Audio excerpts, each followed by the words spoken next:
Bom dia, gente. Bom dia. Paz seja conosco. Amém. Fica de pé só mais um pouquinho, por gentileza. Eu quero convidar você a abrir o seu livro, o segundo livro do Novo Testamento, Evangelho de Marcos, no capítulo de número 3 do Evangelho de Marcos.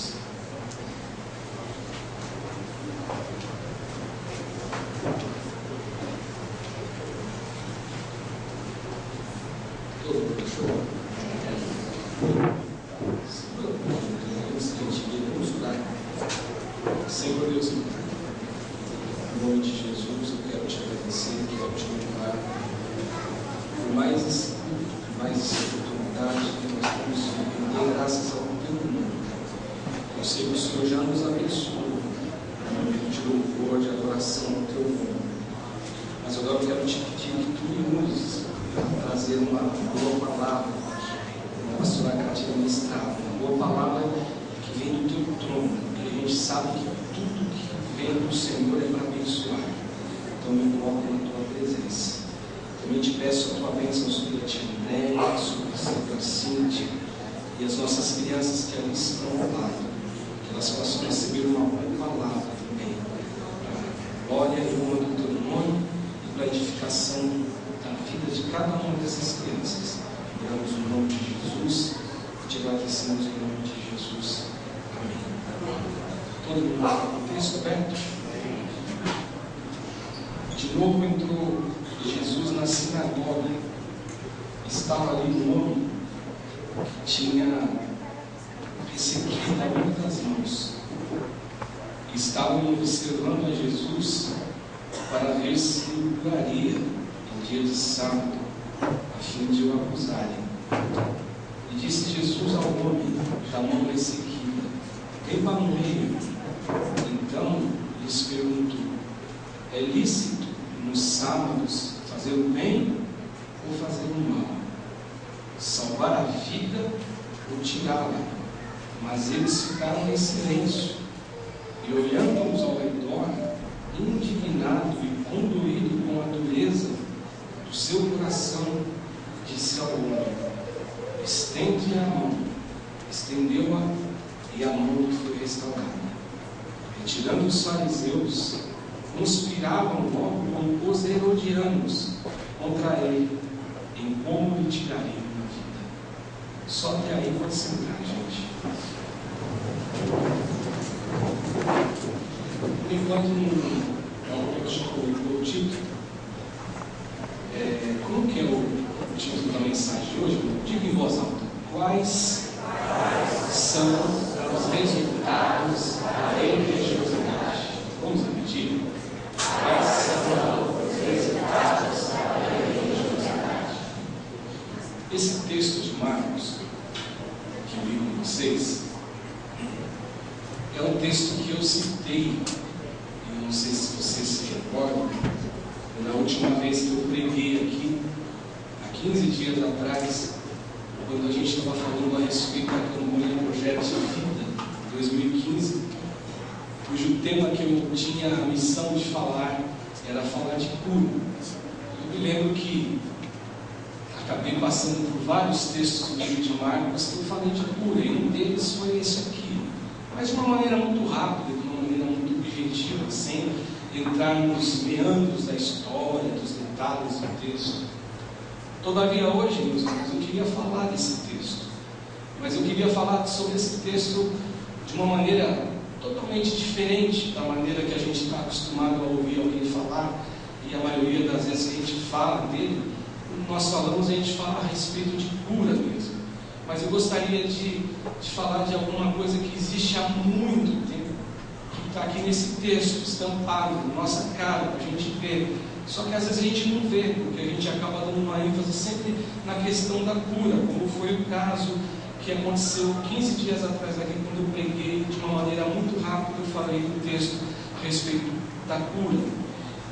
Agora, a existência disso que eu quero falar hoje é algo que a gente não vê por lá de fora, é algo que acontece dentro da gente, é algo que acontece na exterioridade da alma, é algo que se dá no pensamento, no coração, na alma. Não é algo que você consegue enxergar nas prateleiras aí de alguma loja, ou alguém vestindo alguma coisa assim, mas na verdade acontece dentro da gente. A existência disso é lá de dentro. Entretanto, o que explode, a consequência, ela vem para fora. E às vezes a gente enxerga o mal do lado de fora, e a gente não consegue compreender que o problema é do lado de dentro. Então o que a gente está vendo aqui é que, apesar de acontecer por dentro da alma, o que vem para o exterior, o que vem para fora, são as mazelas, são os pecados, são as radicalidades produzidas por gente que pensa assim, que explode do lado de fora, trazendo toda a consequência pública dessa situação que acontece dentro da gente. E eu me refiro aqui, gente, exatamente à religiosidade. E é sobre isso que eu gostaria de falar nessa manhã com vocês. Foi isso que o Espírito Santo me incomodou para que eu falasse com vocês hoje. E eu me refiro exatamente a isso que habita a mente do ser humano. E foi exatamente esse problema que Jesus vivenciou aqui. Foi exatamente isso que Jesus viu e enxergou nesse grupo de religiosos que estavam ali na sinagoga, num culto como este, talvez ali reunidos sob a pretensão de que ali a gente fosse ouvir alguma coisa acerca do reino de Deus, mas Jesus olhou e enxergou exatamente isso nessas pessoas. Gente que aparentemente você olha e o veredito que você chega, a conclusão que você tem é gente que está próximo de Deus, que anda com Deus, porque toda a característica, tudo que vem do lado de fora deles são pessoas que na verdade têm comunhão com Deus, são religiosos. E o grupo de religiosos que Jesus fala aqui nesse texto são os fariseus. São pessoas que conhecem a lei, que conhecem a história, que conhecem a razão de tudo que foi escrito. Na cabeça deles é essa. E Jesus encontra exatamente isso. Gente que você olhando para elas, você fala, puxa, é gente que está próxima de Deus. Contudo, a realidade vai no oposto de tudo, vai na contramão de tudo que a aparência diz. O que a gente enxerga aqui, gente, desse texto é exatamente isso. Agora, é bom que se diga aqui para vocês hoje, isso não muda. Isso não muda, nenhuma geração mudou, e nenhum tempo mudou. Na época de Jesus isso estava acontecendo, que é o texto que eu li com você. Acontece isso hoje.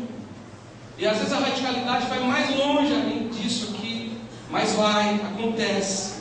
Como a gente viu recentemente na França, pessoas matando em nome de Deus, em nome da religião, em nome do que se crê, em nome de uma ideologia que eles acham que é alguma coisa boa. Então, na verdade, isso não muda, porque na verdade, quando a religião ela suplanta o amor, suplanta a coerência, suplanta tudo aquilo que a religião verdadeira prega, que está escrito lá em Tiago, por exemplo, no capítulo 1, no versículo 27, quando o irmão de Jesus diz assim, que a religião pura e sem mácula para com nosso Deus e Pai é esta. Qual que é a religião pura? E aí já existiu um questionamento acerca de religião. Qual a religião que é correta? Qual a religião que me conduz a Deus? E como eu dizia ontem na escola bíblica para a turminha que eu dei aula ontem, dizendo o seguinte para os irmãos, que eu conheci uma canção há muito tempo atrás, da nossa época, aí, que dizia assim, que todo caminho leva a Deus, basta ser sincero. E o cantor dessa música, o autor dessa música, ele ironizava, dizendo o seguinte, mas se você pegar a estrada de Rio a Salvador, Porto Alegre não verás, mesmo se sincero for. E esse texto aqui, de Tiago 27, fala que a religião pura e sem mácula para com o nosso Deus e Pai é esta: é visitar órfãos, as viúvas nas suas tribulações, e assim mesmo se guardar do contaminado do mundo. Ou seja, a religião tem muito mais a ver com graça. A religião pura e verdadeira tem a ver com atitudes que ecoam em graça. E o que está acontecendo aqui é que Jesus está enxergando exatamente isso aqui. Gente que está vivendo contra isso aí, ou melhor, contra até aquilo que Jesus pregou em seu Evangelho, e aquilo que ele ensinou, e que ele tentou reproduzir e replicar com cada vida que ele se encontrou, com cada gente que ele teve contato, com cada pessoa que ele trouxe para si e disse assim,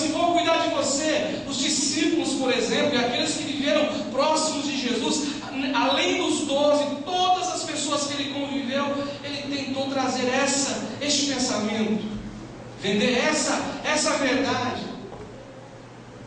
Por conta dessa religião, a gente encontra gente que toma algumas atitudes que na verdade são surtos de malignidade.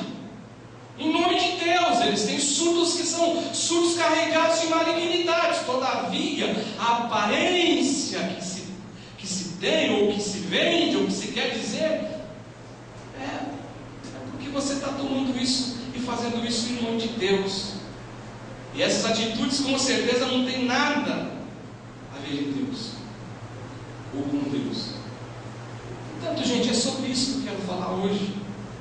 É sobre essa questão deste mal que a religião causa ao ser humano, e causa mesmo, por incrível que pareça.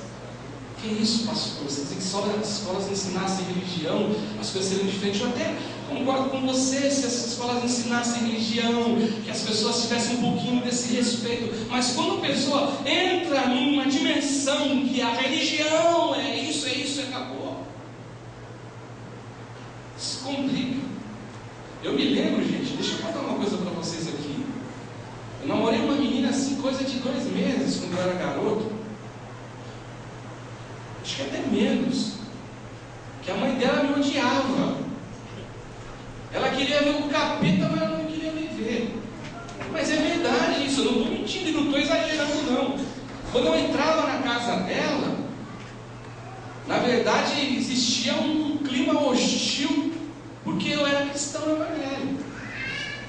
E a mãe dela era uma beatona da igreja católica. Eu vazei rapidinho. Falei, estou fora. Graças a Deus mesmo, vida, porque foi quando eu fiquei viúvo e ficaram um inferno na minha cabeça para namorar. E a gente, quando é moço, a gente faz besteira, namora, e gosta de você, e ela é bacana, e eu não sei o quê. E virou literalmente um inferno. O pastor bobão aqui foi nessa. Mas saí rapidinho, vazado. Falei, olha, saída pela direita, ali na montanha. Mas a mulher me odiava. Sabe por quê? Por conta da religião. Olha que interessante isso. Então a religião, quando você mergulha nessa situação de adotar ela para si como a regra de fé tua, mas que ela fere todos os princípios do Evangelho, da palavra, da Escritura, ela é doente. Ela é doentia em você. E o que está acontecendo é exatamente isso. Isso só acontece, como eu estava dizendo agora, por conta dessa busca cega em direção àquelas ideologias erradas, malucas, que só geram esse fruto que são um fruto de equívocos em relação àquilo que Deus em verdade é. E o que está acontecendo aqui nesse texto, o pano de fundo dele, ou a história dele real, é que na verdade existia Jesus estava lá num culto de sábado na sinagoga. Ele era um sábado, ele foi lá para ensinar acerca do reino de Deus. Ele já houvera estado ali outros tempos, outros dias, e ele tinha curado um monte de gente. Lá no capítulo 1 de Marcos, quando eu preguei sobre o projeto de vida, sobre cura, o texto conta isso, que Jesus chegou, existiu um monte de gente, endemoniados que foram ali, pessoas para serem curadas, aquele paralítico já tinha sido ali levado na casa de Pedro. Existiu uma história acerca de Jesus. E aí nesse sábado aparece esse garoto com a mão ressequida, ou a mão mirrada, uma delas, ou seja, uma mão que não cresceu, que por alguma razão na genética que eu não sei explicar, mas ela ficou mirradinha. E esse cara, ele vai lá, na verdade, atrás de Jesus, e com certeza ele estava ali com interesse bom. A razão dele estar ali era para ser curado, já que as pessoas diziam a respeito dele. E Jesus, ele está ali, e aí eu pedi para o Roberto colocar o texto de Isaías. Ele estava ali exatamente para cumprir isso que o profeta dissera a respeito dele. E numa outra situação, quando ele mesmo na sinagoga, ele leu o texto do profeta Isaías, ele disse assim: hoje a profecia se cumpriu. Ou seja, Jesus estava ali com a seguinte consciência, sem dúvida na alma, sem dúvida no coração, sabendo que o Espírito do Senhor Deus estava sobre ele. E olha que o texto do profeta diz a respeito de uma profecia que se cumpriria em Jesus. E Jesus tem isso muito claro na mente, não tem dúvidas. Porque o Senhor me ungiu para pregar boas novas aos quebrantados. E Ele me enviou não só para curar aos uma maneira a conhecê-los, não, mas para curá-los, o quebrantado de coração, e proclamar liberdade aos cativos, e pôr em liberdade os algemados. O outro versículo, Jesus também sabe que é com Ele que vai se cumprir, e apregoar o ano aceitável e o dia da vingança do nosso Deus, e a consolar todos os que choram. E olha o que mais ele diz: e pôr sobre os que estão em Sião, que estão de luto, uma coroa ao invés de cinzas, óleo de alegria ao invés de pranto, vestes de louvor ao invés de espírito angustiado, a fim de que se chamem carvalhos de justiça, plantados não pelo homem, mas pelo Senhor, para a sua glória. Ou seja, o que Jesus está fazendo é exatamente isso. Ele não tem dúvida nenhuma a respeito disso. Ele está lá por essa razão. Esse é o motivo dele estar ali. O interesse dele é falar dessa chegada do reino dos céus, que João já houvera dito antes, o primo, dizendo assim: chegou agora a instituição do reino dos céus. E Jesus vem assim embaixo e diz assim: chegou a era do reino dos céus. Agora, o que de fato estava acontecendo ali é o que sempre acontecia. Toda vez que se tinha a notícia que Jesus estava em algum cantinho do mundo, da terra, tinha lá um grupo de gente, ajuntava ali um grupo de pessoas, desejando e ávidos, cheios de interesse de serem curados. Gente que aparecia ali, que na verdade era carente talvez de um amor de pai, carente talvez de um amor de mãe, carente talvez de uma situação financeira melhor, ou talvez carente de ouvir alguma coisa que fizesse bem para a alma.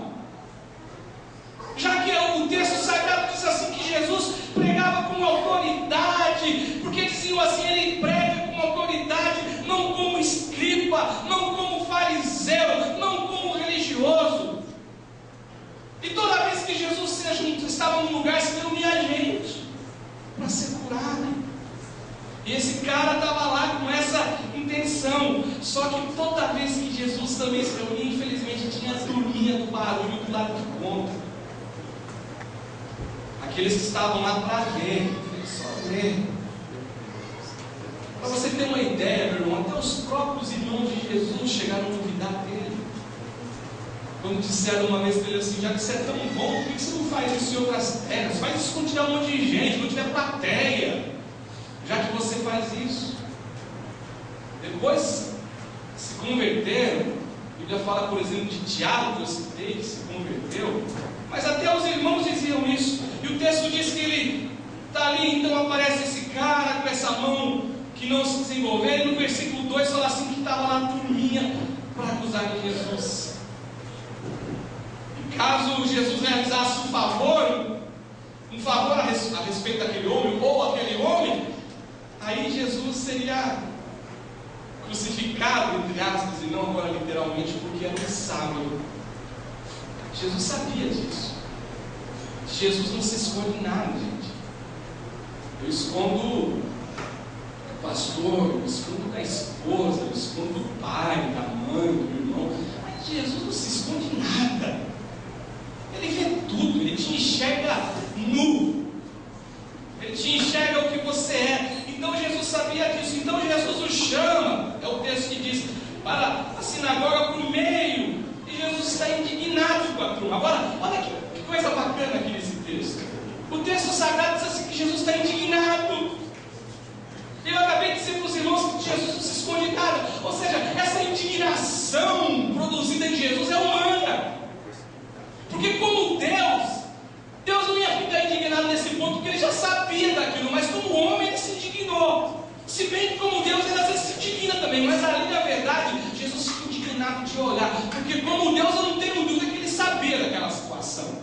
Agora o homem, Jesus, se indigna de ver uma situação como aquela. Isso choca o lado humano de Jesus. E aí Jesus então pergunta: é lícito fazer o bem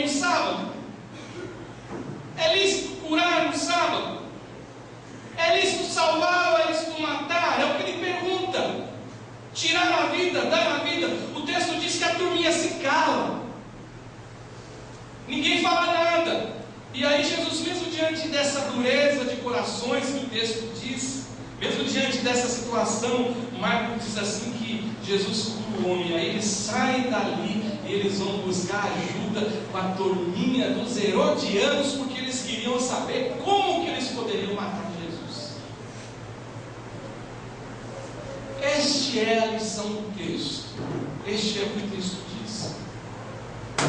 Agora, quais são as lições para a gente aprender, meu irmão? Para a gente ficar livre desse mal de religião. Em primeiro lugar, a primeira lição que esse texto nos mostra em relação à questão da religiosidade, que o Roberto já colocou aí, é que a religiosidade, gente, ela nos afasta do sentimento de compaixão em relação à dificuldade do próximo. A doença aqui para os fariseus não tinha importância alguma. A doença aqui para os caras, aqui no versículo 1 e 2, não tinha nada a ver, não tinha peso. O sofrimento alheio para essa turma não significava nada. Porque eles estavam ali, e eu fico pensando, gente, imagina eu chegando aqui, a gente vê alguém sofrendo, a gente já fica cheio de compaixão. Se a gente pudesse curar, a gente curava, mas os caras não, eles estavam ali, era sábado. E sábado não pode fazer nada. Olha o peso da religião na cabeça deles, gente. Ou seja, eles estão mais preocupados com o dia, com a data, com aquilo que ele aprendeu do pai, herdou da mãe, herdou do avô, com todas aquelas coisas, aqueles aparatos da religião, do que com um cidadão que precisa de ajuda. Sendo um pouco estúpido no exemplo, mas é como se alguém estivesse morrendo aqui, e tenho certeza que não estou sendo estúpido, porque a história bíblica me mostra isso, e eu passo do lado porque é sábado e eu não quero nem saber. E os caras estão preocupados então com religião, um dia da semana. O sofrimento aqui para eles não entende nada, não revela nada, não mostra nada. Eles não conseguiam entender o que Jesus estava querendo ensinar, que quando existe um encontro com a palavra, existe um encontro com Deus, esse encontro é libertador, e as atitudes que ecoam são atitudes de graça, de amor, de misericórdia,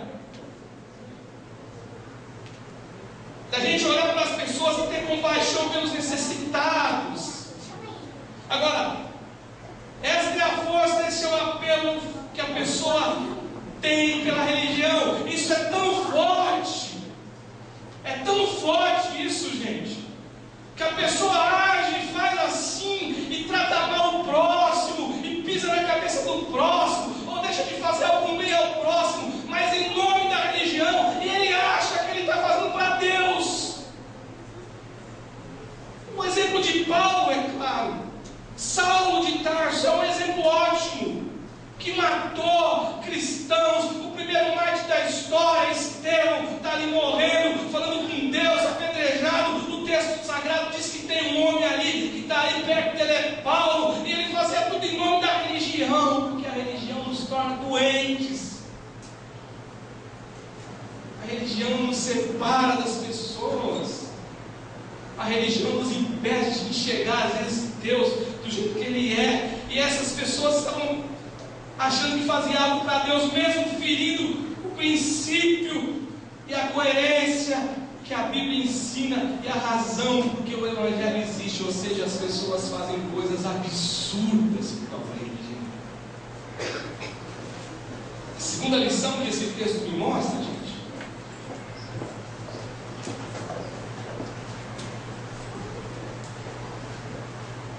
quer apagar? Pode deixar apagadinho. Pode deixar apagado. Oi? Ah, está filmando, né? Tá bom. É que a religiosidade, ela produz em nós a dureza de coração, que consequentemente vai causar indignação divina. Versículo 3, se você quiser botar, no versículo ao 5, ele fala exatamente isso. E disse Jesus ao homem da mão seguida, vem por meio. E no versículo 4, ele diz o seguinte: então Jesus lhe perguntou, é lícito um sábio fazer bem ou fazer mal? Salvar a vida ou tirá-la? Mas os caras se calam, gente. E o versículo 5 ele fala que quando ele vê isso, ele fica indignado, ele fica condoído com a dureza do coração dos caras e fala como esses caras estão distantes de tudo aquilo que eu ensino, de tudo aquilo que Deus espera, de tudo aquilo que Deus pensa. E ele estendeu a mão para Jesus e Jesus segurou a mão desse cara.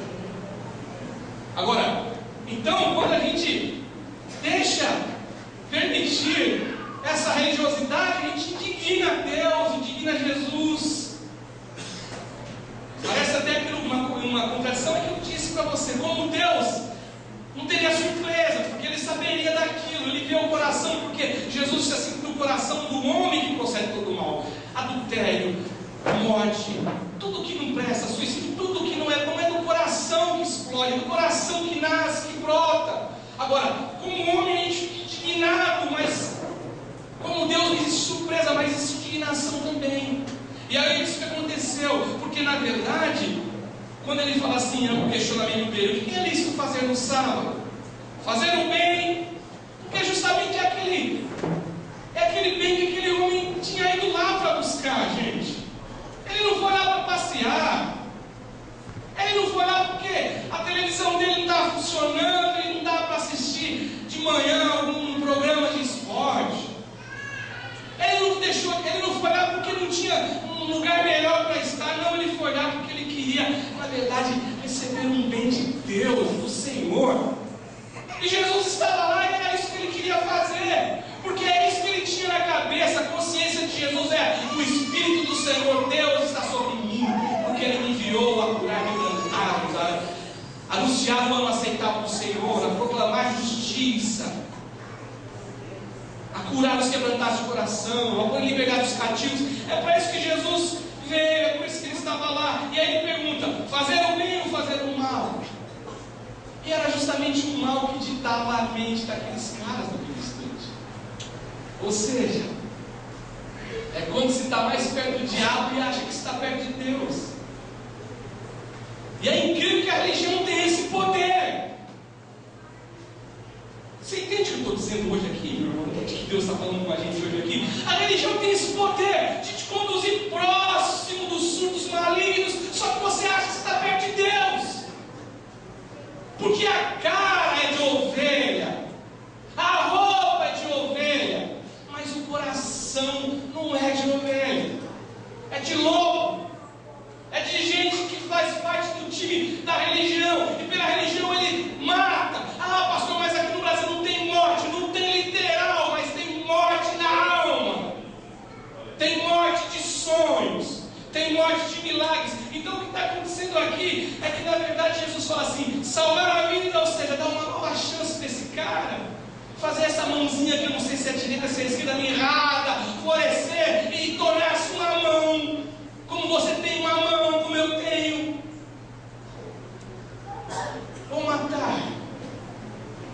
matar o sonho, o desejo dele que o levou até ali, de chegar ali e morrer. Um balde não é nem de água fria. É que nem aquela campanha dos artistas, que eu não me lembro qual foi o motivo que eles jogavam gelo assim em cima deles. Era um banho de água gelada. Você chega lá para ser curado, pois não, você está fazendo aqui, olha, eu vim aqui, a mão mirradinha, e Jesus está aí, eu sei que ele cura. Não, mas hoje não pode, hoje é sábado, volta domingo. Mas ele vai estar aí no seio, ele costuma vir de sábado, então ora a Deus, para quem sabe ele aparece, você cruza com ele. É a religião, gente. Matar o sonho de uma pessoa, não matou como aqueles caras mataram os franceses, mas ele matou o sonho. Agora, olha que interessante, o texto diz que eles se calam. Qual é o ditado que você conhece a respeito de se calar? Quem cala? Não era o que estava acontecendo aqui. Está vendo como os nossos paradigmas eles não são todos corretos? Quem cala consente, eles se calaram. Então, teoricamente, quando a gente olha, parece que eles, na verdade, se calaram porque foram convencidos, mas não. Eles se calaram e o silêncio foi um silêncio de não permitir a palavra penetrar dentro deles e fazer a diferença. Porque quando eles se calam, Jesus se indigna. Porque Jesus viu o resultado produzido, não foi o resultado bom. Não disseram assim: ó, tá certo, você tem razão, o motivo que eu estou aqui é errado, pelo contrário. E a prova disso é que no final, no versículo 6, eles saem dali, eles vão até buscar a ajuda dos herodianos para saberem como eles matariam Jesus, porque o que tomou o coração daquela turminha foi um sentimento de qualquer coisa, menos de comunhão com Deus. E a dureza aqui do coração é a dureza do sacerdote, do coração do sacerdote. É a dureza do coração do levita, que quando passa lá na parábola onde Jesus contou sobre o jovem, que disse assim: o que eu farei para ele dar a vida eterna? De uma pessoa, o mestre chegou para ele: o que eu farei para ele dar a vida eterna? E todo aquele linguajar de falar grosso, uma coisa bonita, que eu conheço a palavra, está escrito lá em Malaquias capítulo 52, versículo 30. Aí você vai descobrir que Malaquias só tem 4 capítulos, não tem 52, mas o cara fala com uma autoridade que você fala: puxa, o cara manja, o cara é bom, porque está escrito lá no livro, não sei do que. Ele fala uma coisa que não tem nada a ver, esse texto, e até 2000 chegará, os 2000 passará. Você fala: nossa, cara é bom, um safado mentiroso, não conhece nada.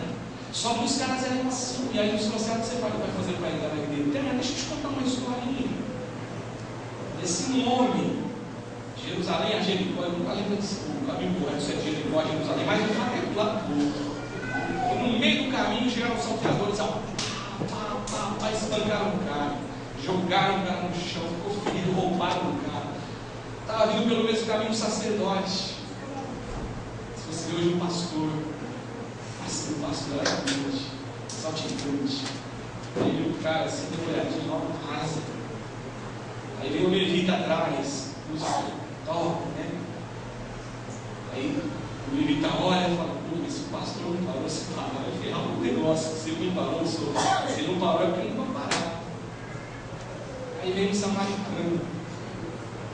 Samaritano, que é o odiado dos judeus, que é o odiado do cara que falou para Jesus: eu falei para ele dar a vida eterna. Aí o samaritano veio, curou, botou no cara, falou o nome dele, levou lá, falou: cuida dele, estou deixando dinheiro com você, se ficar mais caro quando eu voltar, eu pago tudo.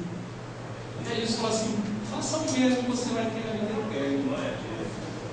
Ouvi uma vez um pastor pregando essa mensagem, sabe o que ele falou? Que Jesus falar isso com um judeu religioso era a mesma coisa de alguém chegar para nós cristãos e dizer assim: o herói da história não é Jesus, é Chico Xavier. O golpe era igual, era a mesma coisa de ouvir isso, porque Samaritano era odiado. Samaritano era odiado. Já falei milhões de vezes aqui para vocês. 6 anos de idade, papai ensina a estender a mão para Samaria, faz uma oração amaldiçoando o samaritano. O Senhor amaldiçoou o samaritano. É a oração do judeu, com 6 anos de idade. Apelos da religião, que passa por cima de princípios de Deus, que na verdade você não quer nem encostar, não quer nem conversar. Última lição de publicar é que a religiosidade produz em nós um mal tão intenso,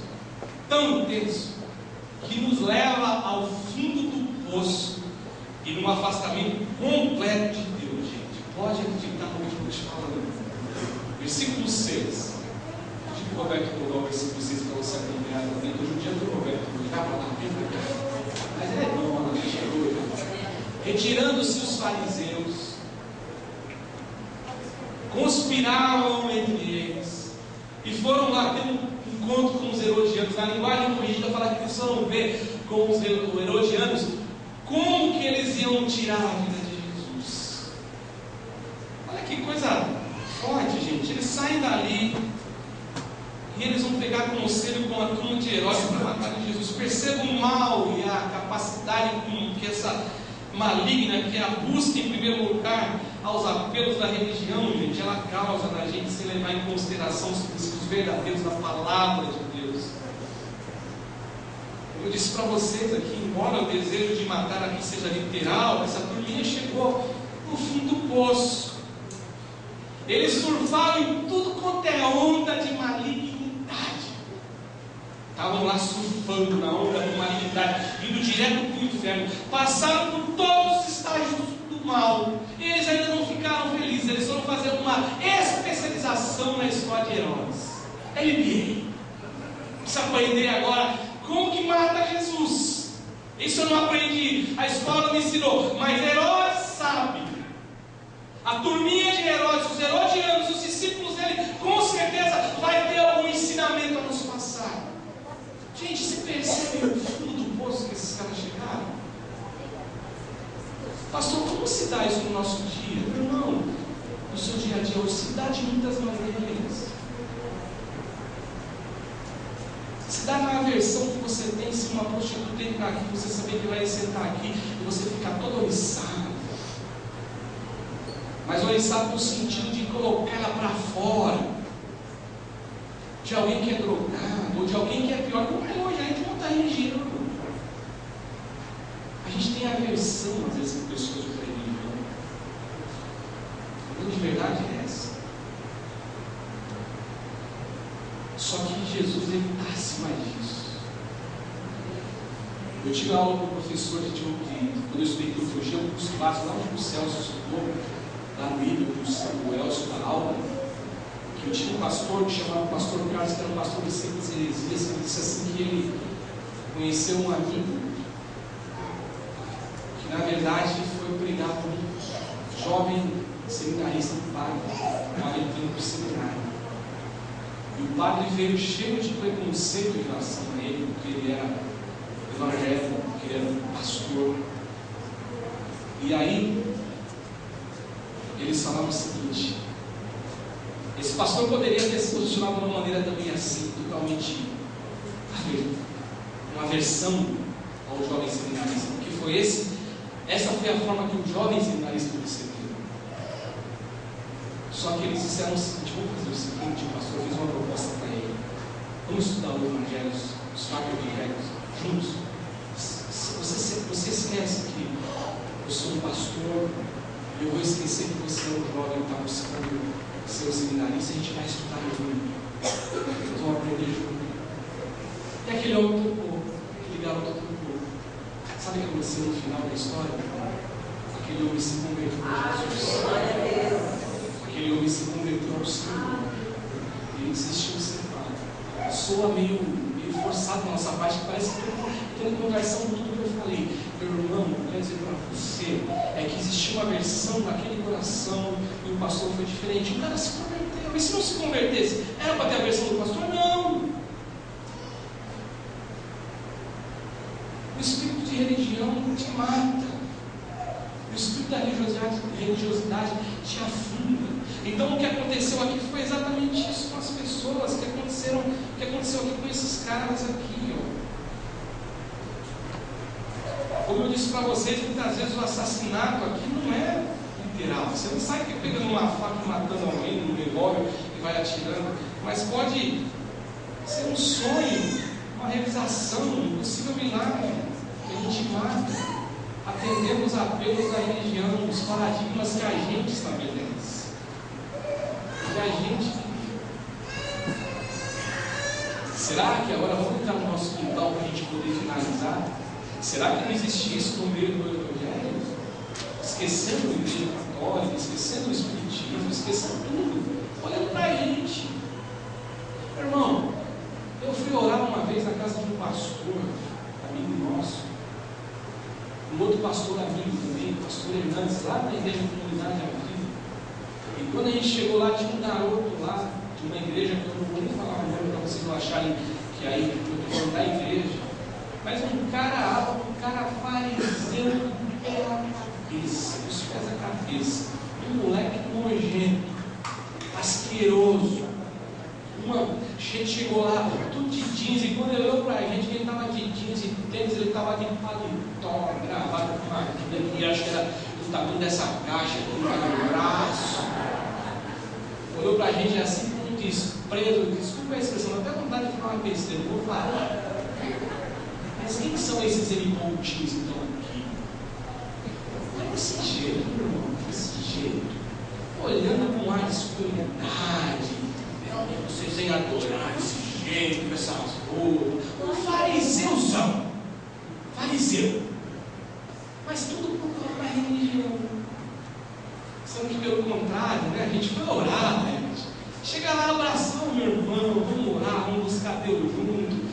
De tal modo que o pastor Hernandes se irritou com ele, eles começaram a bater boca. Deixa falar, não, esse cara é muito asqueroso, esse cara pensa que ele é. Olha o clima que virou.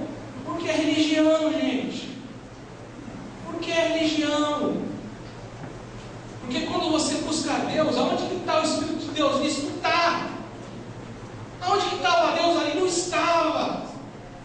O que existia ali era um Espírito que eu sou melhor do que você. Vou buscar conselho com Herodes para matar o sonho desses caras. Vieram morar aqui para quê? Com roupa jeans, com tênis. Tem que vir de paletó e gravata. E com uma Bíblia 15x30 debaixo do braço. Aí é crente. Caso contrário, seria com o celular. Se fosse naquela época, então, jogava a gente lá do morro, lá de baixo. Abre a Bíblia. Meu Deus do céu, irmão. Uma parada cardíaca. Desliga sua Bíblia para frente. Pode vir aqui, eu vou terminar. Eu quero terminar dizendo o seguinte, meu irmão. Essa mensagem que eu vou hoje, ela não produz muita conseguinha na alma.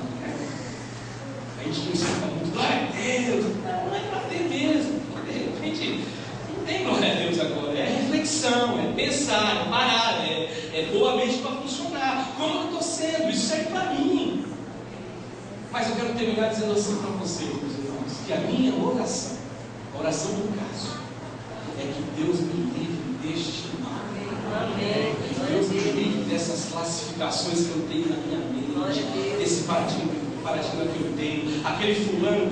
Tem gente que pergunta para a gente assim, que a gente é pastor, eles acham que a gente sabe tudo, né? Acho que a gente conhece a Bíblia de Gênesis a Apocalipse. Não, a gente aprende o tempo inteiro. E eles perguntam, será que o fulano então vai para o céu? Meu irmão, não sei. Não sei. A gente tem paradigma que a gente estabeleceu, a gente criou, a igreja criou. Agora, se vai, só Deus sabe. Que Deus nos livre deste mal, mas que Deus faça de cada um dos senhores e senhoras, meninos e meninas, jovens, moças, um canal de bênção. Que vocês sejam interlocutores da graça de Deus e que vocês tomem posse de uma palavra que Paulo disse ao nosso respeito. Somos reconciliadores de Deus. O nosso ministério, que o pastor Evaldo pregou aqui na semana passada, falando a respeito do ministério, o principal, e o pastor Evaldo falou sobre isso também, é reconciliar pessoas. Deus te deu isso. Reconciliar pessoas com Deus. E cuidado, gente, para não matar sonhos, não matar esperanças, não matar milagre que está nascendo por causa de um peso de uma religião que a gente carrega dentro da gente. Que Deus possa te abençoar em nome de Jesus. Pastor Evaldo